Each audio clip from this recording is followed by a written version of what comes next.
today I'm going to be talking about the Congress of Vienna and the Quadruple Alliance, and this is a crash course style video by Pinkeo Pongza. So we're going to start off with the Congress of Vienna, and the Congress of Vienna spanned from November 1814 till around June 1815. And obviously our first question is, why did the Congress of Vienna meet? Basically, Austria, Prussia, Russia, and Great Britain, the four powers that were the leads in the overthrow of Napoleon, had made a special alliance amongst themselves with the Treaty of Chaumont a month before Napoleon's first banishment. The following treaties of peace with France, signed on May 30th, enforced that all former belligerents should send diplomats to a congress in Vienna. Regardless, they still intended to reserve the real decision-making for themselves. At the closing stages of Napoleon's military success over Europe, the Congress of Vienna was the decisive factor in the restoration of peace throughout Europe. And fun fact, they also effectively helped to format the map of Europe, which is still mostly unchanged in the 21st century today. The Congress of Vienna met because of the instability of the balance of power in 19th century Europe due to the distrust between the Allied nations against France as they moved closer to their goal of eradicating Napoleon. Now, in case you couldn't already tell, our four nations involved in the Congress of Vienna are Great Britain, Austria, Prussia, and Russia. And of course, they all had their motives, they all had their reasons as to why they were agreeing to meet. In Great Britain, their Congress system was the combination of distinct antidotes proposed by the great powers. The British cabinet and its diplomats, led by Viscount Castlereagh, still believed in its earlier formula, the balance of power. At Vienna, just as at Utrecht a century before, Britain considered it essential to contain France against a possible military resurgence. But in Austria, Prince Clemens von Metternich also relied on a form of balance of power, though his application was more down to earth. In 1813, when the victorious Russian army marched into Germany and liberated Berlin, joining a coalition against France had become a life-or-death proposition for Austria. It thus joined in the Battle of Leipzig and the following campaigns. After Napoleon was defeated, Austria had another issue to solve. How do we manage our powerful and burdensome Russian ally? It had no option other than to go along with Russia and to enter into a balance of negotiation, playing off the allies of the same bloc against each other. Now for Russia, Russian view on peace in Europe proved by far the most elaborate. 3 months after the final act of Congress, Tsar Alexander proposed a treaty to his partners, the Holy Alliance. This short and unusual document with Christian overtones was signed in Paris on September 1815 by the monarchs of Austria, Prussia, and Russia. And last but not least, we have Prussia's motives.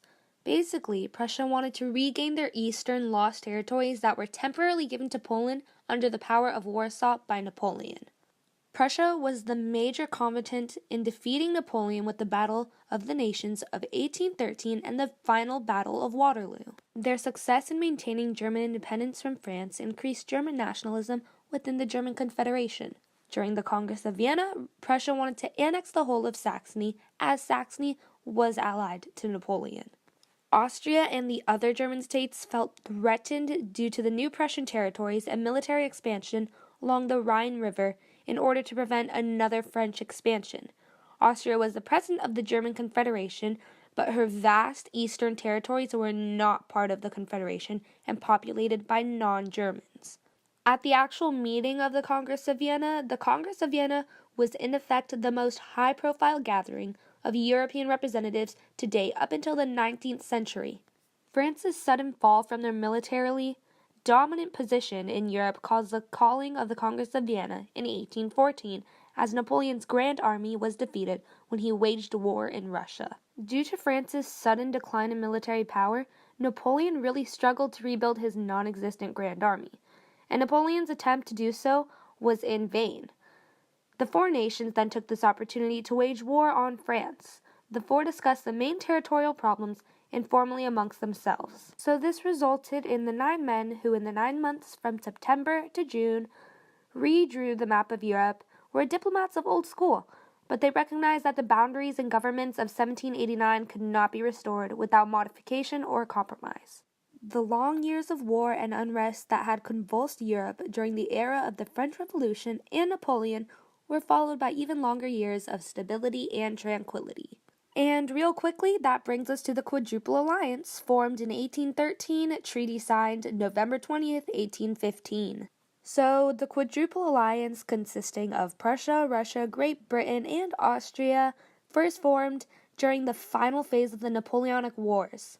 They decided to meet occasionally to confer on European problems and to keep European political development within terms of the 1815 settlement.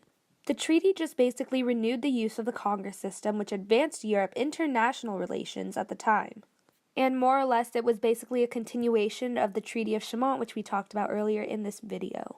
The treaty basically ensured that all four powers would defeat France and remain allies for 20 years to keep France in check. The Quadruple Alliance then became the Quintuple Alliance at the Congress of Aix-la-Chapelle in 1818.